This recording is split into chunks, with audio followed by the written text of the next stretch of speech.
Jai Hind, cadets. I am V.K. Verma.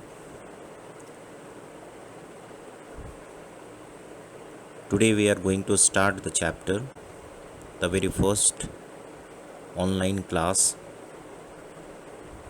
of class 10, and the chapter is the life process. You can see the chapter number 6. This is a very big chapter. You know, in this chapter we will learn about the nutrition. We will learn about the circulation, excretion, and many more. Today we will start with the very beginning of the page NCERT. So when you will open the book, you will see the questions written in the NCERT. What are life process? We know that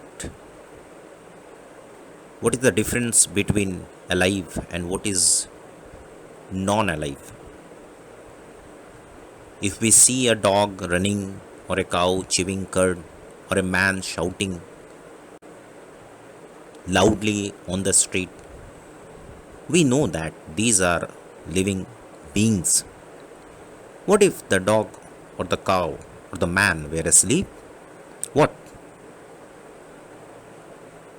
Once again, what if the dog or the cow or the man were asleep?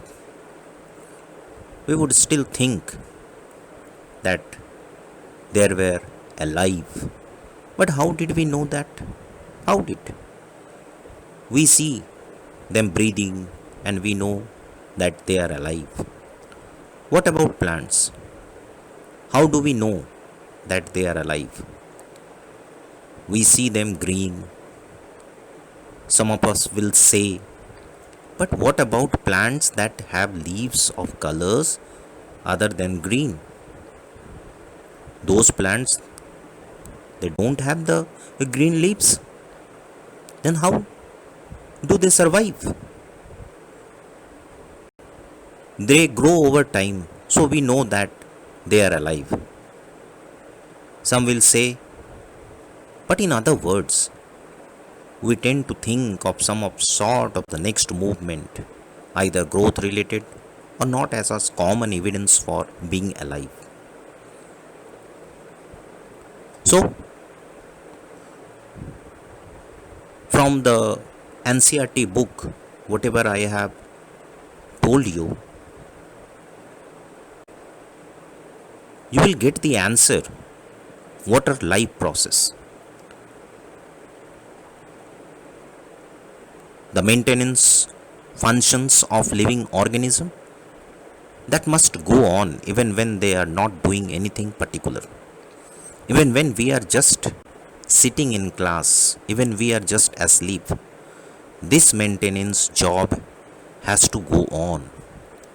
The process which together perform this maintenance job are the life process. Here the author clearly says that if you are sitting in the classroom, or even we are just asleep, we are sleeping, you think that nothing is going on inside our body. No, it is wrong. The maintenance job is continuously going on inside our body. And this must go on, because just after sleeping, when you will awake, then you will start doing your nominal task, your normal work, your usual work. Then from where do we get the energy? These energies which are stored in our body, and we have stored by taking rest, by sitting. Suppose that one person is continuously moving and he is doing job, it means he is not in the rest. Then what is going on? It is that his body is losing energy. So once the body loses energy, then it must gain those energy. Otherwise, the another task, the remaining work which your body supposed to perform will not be done. Now, the term nutrition. Here, the very important term is the nutrition. How it is important? The nutrition is the process that involves the absorption of various minerals, ions by plants for their growth. So it is a very simple term, and we have already seen this in class 7, 8, 9 also. The process that involves various steps when you take food in animals and when the plant absorbs minerals, ions, waters, and then the growth activity of the plant is taking place and the plant moves upward, the roots go downward. This is just is the result of the nutrition. Now, this is the simple question the author has put in the paragraph, very important, and also in the in-text question is there. Why simple diffusion does not meet the requirement of all the cells of multicellular organism? Why? You must know the answer. Simple diffusion. That simple diffusion is only meant for the unicellular organism whose body is made up of only one cell and already attached with the surface. So there is no need of so much energy because all the entire body parts is attached with the surface. So single cell organisms can perform his duty well, but the multicellular organism like human being, the cells are of different types, tissues are of different types, they are not attached with the only one substratum. So the diffusion process, the process of diffusion does not meet the requirements of the cells of the multicellular organism. So whatever I have said, these are coming from the NCERT book, and you should follow the NCERT. I am teaching on the base of the NCERT because NCERT question is very important to learn, because as per my experience I have seen that though we used to learn many books, many big books, even class 11 books also, but the questions generally comes from the normal questions comes from the NCERT book. All questions are quite normal. If you go through the pages of the NCERT, it's quite easy to answer during the examination. So see, simple diffusion does not meet the requirement of the cell of multicellular organism. So here, single celled organisms, I have given the example of the organism that is consisting of one cell.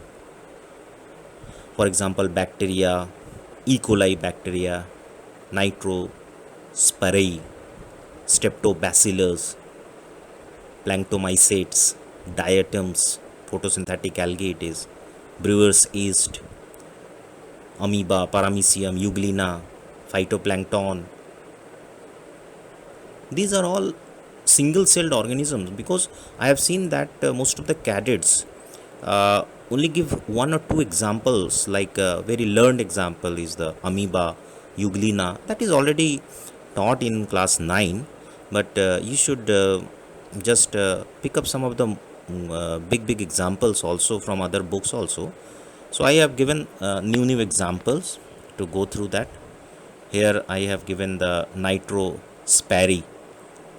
So Nitrospirae is what? It is just a nitrifying bacteria, nitrifying bacteria. They are chemolithotropic organism. Chemolithotropic organism. It means that they include species of the genera Nitrosomonas. Now the word is very clear: Nitrosomonas, Nitrococcus, Nitrobacter. These are the bacteria. We have already learned some of the bacteria in previous classes. These bacteria get their energy by the oxidation of inorganic nitrogen compounds. The types include ammonia oxidizing bacteria, and the nitrite oxidizing bacteria. So nitrobacter, we have already seen that it is the nitrite oxidizing bacteria. Now come to the next page. In the next page, living things get their food. How? The general requirements for energy and materials is common in all organisms, but it is fulfilled in different ways. Some organisms use simple food materials obtained from inorganic sources in the form of carbon dioxide and water. These organisms, the autotrophs, includes green plants and some bacteria. Other organisms utilize complex substances. These complex substances have to be broken down into simpler ones before they can be used for the upkeep and growth of the body. Now, the very important line is the other organism utilize complex substances. Means other organisms means we used to take complex substances in the food item, and these complex substances have to be broken down into the simpler ones before they are completely digested in our body. So we have seen in this paragraph about the autotroph and heterotroph. What does it mean, autotroph and heterotroph? That is, heterotrophs are those organisms which fail to synthesize their own organic nutrients from inorganic substances and depend on other food sources like bacteria, fungi, bryophytes, pteridophytes, and angiosperms. Now also you should learn about the saprophytes, because if you are learning about the heterotrophs, then saprophytes are also very important. And saprophytes, what are saprophytes? They live upon dead organic matter and are responsible for conversion of complex organic substances into simple inorganic substances. For example, one algae is also saprophytes, This is Polytoma. One bryophyte is also the saprophytes, that is Sphagnum. Pteridophyte, Lycopodium, and angiosperm, Neotia, that is bird's net orchids. So these are the examples. You can see these examples in my blog also. I have already given the picture of those. Now we have learned about the heterotrophs. We have known about the saprophytes. Now come to the photosynthesis. It's very simple reaction, and these reactions we have already learned in class 7 also, few parts in class 6 also. A simple that is reaction, that is 6 carbon dioxide molecules react with 6 water molecules and give 1 glucose molecules, and also oxygen is liberated. That is the product we are getting, that is carbohydrate and oxygen gas in return. Now we have already discussed about autotrophic nutrition. That is green plants perform this type of nutrition. Heterotrophs we have discussed.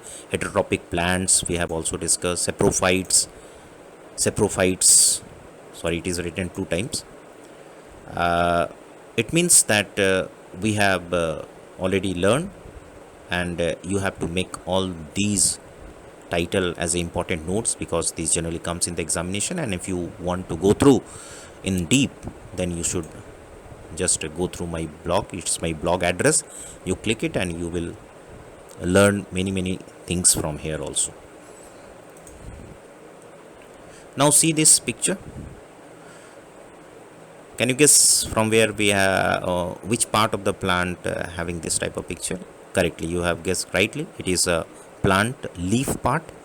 You just see in the second picture, on the cross section of the leaves shows the cell, and just come to the first, the green part of that.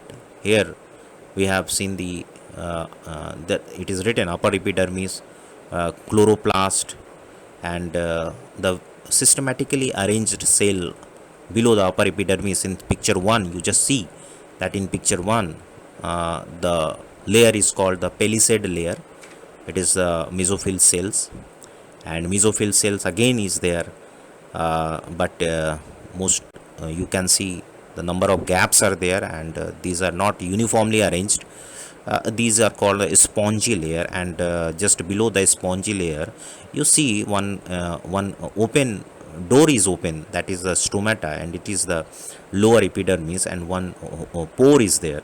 This is called the uh, stomata pore, and from where the gaseous diffusion will take place, the process of transpiration will take place. And you can see that in the palisade and in the spongy, one thing is common, that there is the green dots are present around the cell, and these green dots are nothing but these are the chloroplast. Now in the second picture, see that chloroplast, one cell is taken out, and in that cell the chloroplast is just surrounding the nucleus, the vacuole, and when you enlarge the structure of the chloroplast, you will see that the chloroplast has the outer membrane, inner membrane, thylakoid, stroma, and granum. Generally, for class 10 students, the structure of chloroplast must be known, very mandatory to know. Now, structure of leaf we have already discussed. Then the main important function is the what is the role of the stomata here. The stomata I have seen, I just show you the stomata in the lower epidermis, not in the upper epidermis, but it is present in the lower epidermis. The main function of stomata is to open and close the pores of the leaves, in the leaves, for an exchange of gases. It allows the plant to take in carbon dioxide and give out oxygen for photosynthesis. Quite simple, no need to explain more. Why does stomata close at night? That's very important. Sometimes we see that the stomata does not open in the night, but it opens in the daytime. What is the reason behind it? Because in order to minimize excessive water loss, stomata tend to close at night, because if the stomata opens in the night also, then what happens, the excessive water loss will be there, so that should be minimized. So stomata should be closed, and it should be opened in the daytime, because in the process of transpiration the water loss takes place. Now come to the next part, that is the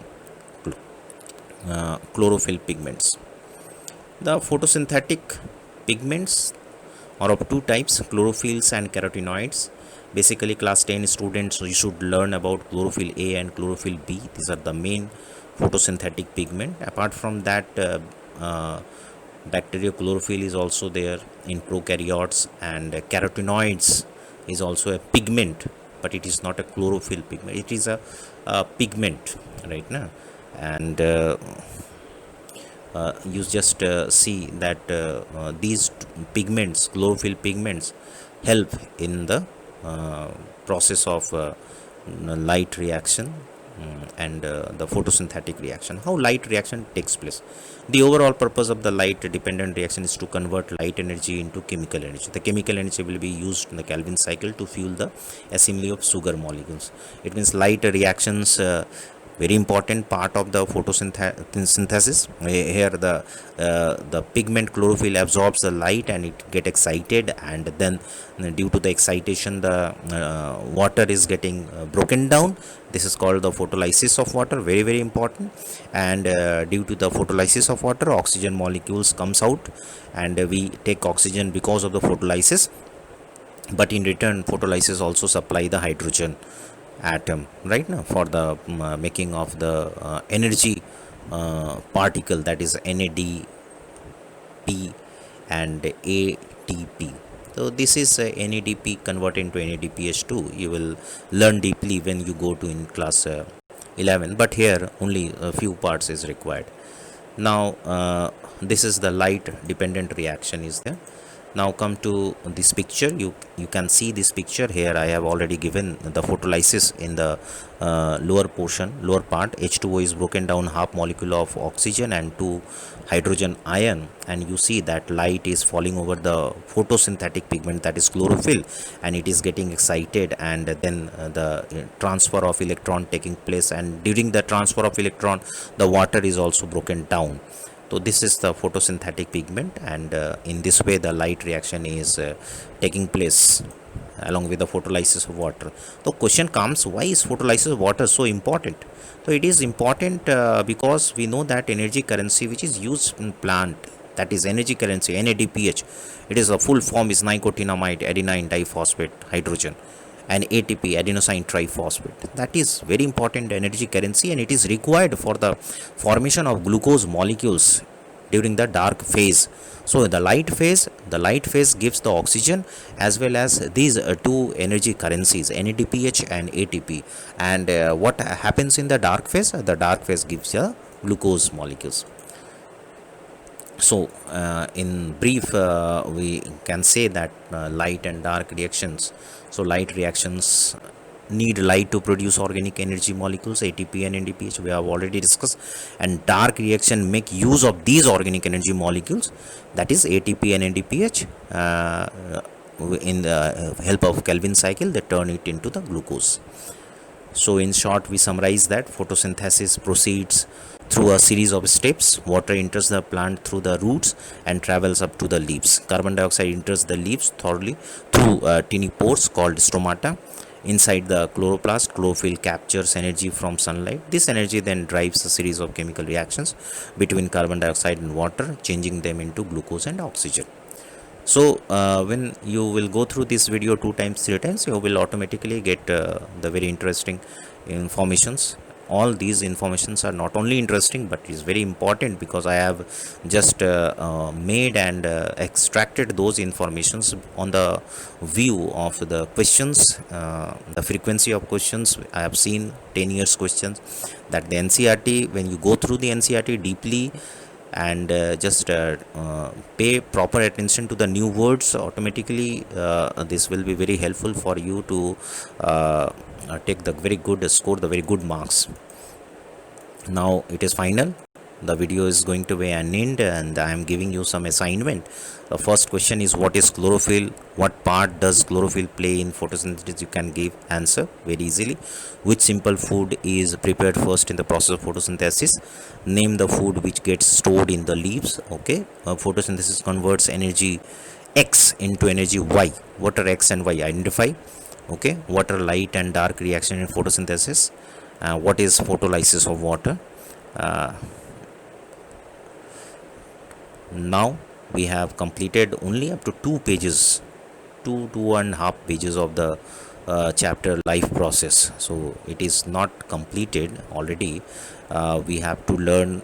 I will make the another video from there, and we will just delve more about the new topics, and which will be very very important for only the point of view of the examination CBSE. Thanking you. We'll meet you again.